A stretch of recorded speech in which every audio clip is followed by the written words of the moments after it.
of the United States has gone batshit crazy, and you know it. Wow.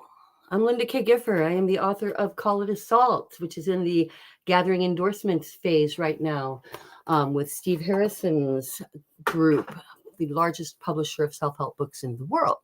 So I'm pretty excited about that. But Those Nasty Women is my effort to join in with Bernie and AOC and everybody fighting to save our country, save our democracy. I'm stumbling over my words, and I don't usually do that. I even gave up alcohol, and I'm still stumbling over my words. I'm scared. I'm guessing you're pretty scared too. And you want to pull out and just go back to having a nice life and pretend like none of this exists. But if you love anybody who is being threatened right now, and I don't know how you couldn't know or care about somebody who isn't under threat right now, some community of people, whether it's gays or women, you know, a woman, do you have a sister or a mother or a daughter? Because that's pretty inclusive. Like, I think everybody's probably got a mother. How are we going to go forward in a world that doesn't even seem real? I get it. I get why you want to duck out. My first instinct was also to duck out after crying and drinking too much for a while. But I'm back in. This is my country. They can't have it. I'm tired of talking about what country I want to move to. I don't want to move to another country. I want to live in America. I'm an American. I was born an American. I was proud to be an American until recently. Then I lost my pride, and I'm feeling pretty embarrassed about what the president of the United States is doing. But then I remembered I am still an American, whatever the president that I did not vote for is doing. And as an American, it is still my responsibility in my heart and my soul and my love for my country and the fact that my children live here and we're not all going to move out of the country somewhere. And if we did, where would we go? This is what's happening all over the world. This move to nationalism and away from taking care of each other. You know, I don't adhere to any religion, although I was raised in the Christian faith. My father, in fact, was a Methodist minister when I was really young. And then after he baptized me, and he switched to counseling and got, degrees in theology and psychology and ancient history, and went on to counsel and these things. And so I've learned a lot talking about history and sociology and anthropology and all these things just growing up in our household, between him and my mom, who read every single bestseller I think that ever came out, all of them, while still holding down a full-time job, raising 4 kids and being an artist. They're Americans. And they made me not made me, they told me to, and I did, and my kids do too, cross my heart every time the flag goes by. I cross my heart every time an American flag goes by, because that's my flag. It's not Trump's flag. It's not MAGA's flag. It's not Putin's flag. It's my flag. I am an American. Are you an American? Then stay in the fight. Don't just retreat. I'm not sure what form it's going to take. That's what we're all trying to figure out. But we do know it's got to start at the local level in both ensuring everyone's right to vote. Oh my God, look. One done, one not. That's hilarious. Yeah, that's how my life is now. Totally forgot to paint the other hand. But if we can change some regional votes, then we can move it on up the line. So I know a lot of people just vote for the presidential election and maybe some senators, and other than that, they're like, don't really pay much attention to the local. But these people rise up through local positions. How do you think we ended up with an MTG, or AOC AOC on the good side. We've got Lauren Boebert. I'm just so flabbergasted. But I know that everybody else is too. And they just, the stuff that's been going on this week, I'm not going to give you a news rundown because if you're here, you're just commiserating with me. I need someone to talk to about it. It's very, my husband and my friends are all like, wow, what do we do? So I know that the first thing we do is we come together. So here we are coming together. We're coming together now because that's the start. That's the start.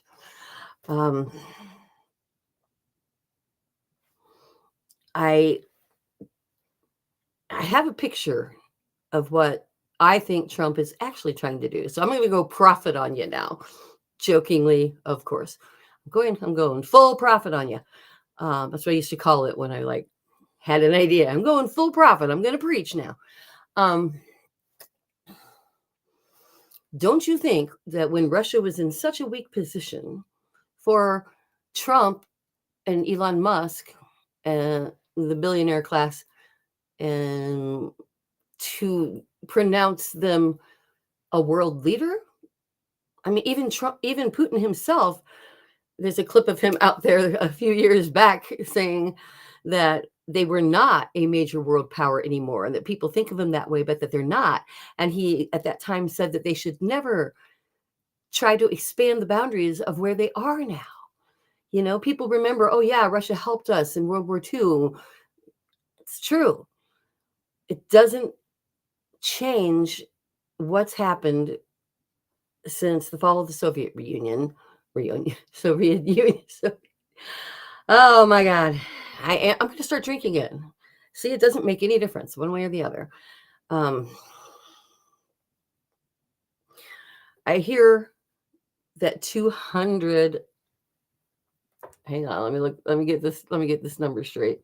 Oh, message from my husband. My son's on the road. I have stuff to get done. Why am I on here? Probably like, woman, why are you on there? Why is everyone on? Because we're all on here to say the same thing. We're not going away.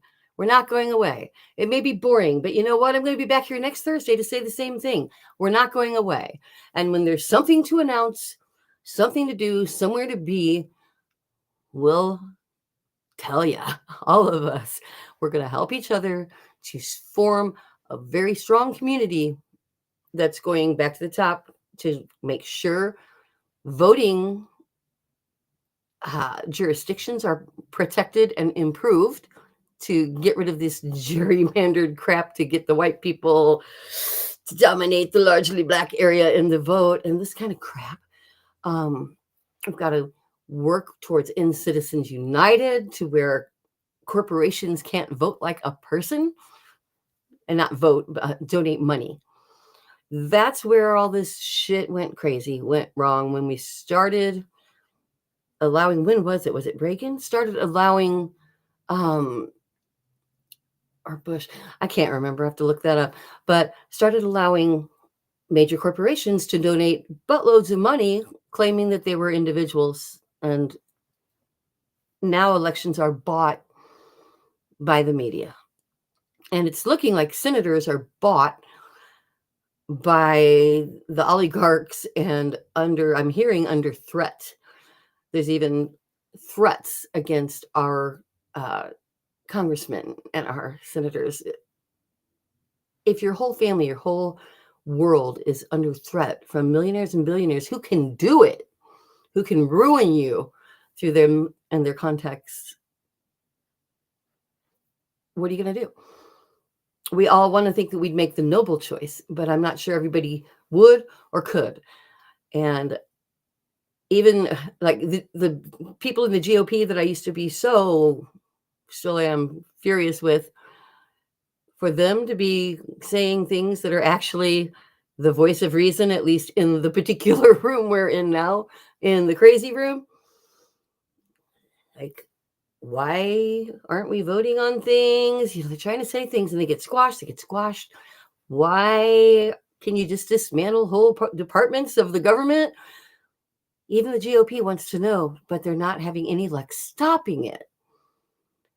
That is frightful. That implies a level of control, and back to going full profit on you. That implies a level of deceit, control that is immense and beyond anyone's political affiliations. I think what's really going on here is Russia is huge, obviously. China's a threat because of their growing and taking us over economy and the fact that they're, over 10 years ahead of us in technology. And yeah, China's a real threat. So we want Russia to be our little bitch instead of being Putin's little bitch. I think that there's a communal being each other's little bitch going on here. And what Trump wants is to declare martial law before the end of his term. So when people are like, he's going to start a war, what is he doing? Doesn't he know? And I'm like, yes. Here's the answer. Yes, he knows. He's trying to start a war with everybody, with anybody. Yes, I believe he will push the tariffs to the point that we need that energy from Canada. We need that aluminum, and we will go freaking after. I think they make 85% of our aluminum that we use in the car manufacturing business. So, yeah, I'm sick of hearing people say, doesn't he know how bad he's messing this up? I'm like, yes, and yes. That is the point. Because an unstable country makes it so Trump never has to leave office, at least for the foreseeable future. With all the lawsuits against him, it probably wouldn't be very good for him if he did. Except he's already transformed the Supreme Court, then the Secret Service, the FBI, the judicial, everything is now just loyalists. You do see that this is what autocrats do, right? For those of my GOP family and ex-friends, you can't ex a family, but you can stop hanging out with them. And I have. You guys, just admit you were wrong. And if you aren't, then study history. These are the tactics that have been used throughout time, throughout governments, throughout millennia, throughout different types of weaponry and warfare. It's still the same tactic. Fear, false narratives, dumbing down the public, taking away a federal education grant. Here's why it's not okay to go to the States. Let's get off on that topic. If you allow, look at what's happened with the states with abortion rights. Some places you're forced to almost die carrying an ectopic pregnancy, or people are committing suicide because they're being forced to carry pregnancies they didn't want. Rape, incest is not an excuse, or even the potential death of the mother, not an excuse, we'll call it, in those states anymore. States, I believe, should not have such varied rights.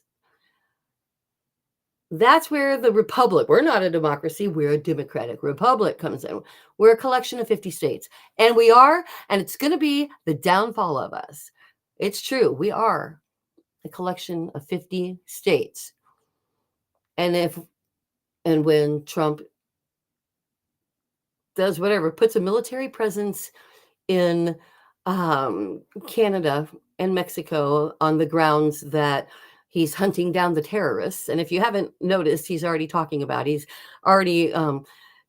enacting in the next few days a law, I don't know what you call it, a law, a measure that's only been used 3 times in the history of the country. And then it was only during wartime. And it's just going to give him the power to mass deport people. Why? Again, I could sit here like so many people say, don't you see how you're hurting the food production? Don't you see how we don't have anyone to grow the crops, to pick the crops in the fields? That our Americans don't want to do that. We rely on people who are more grateful than we are to be in our country.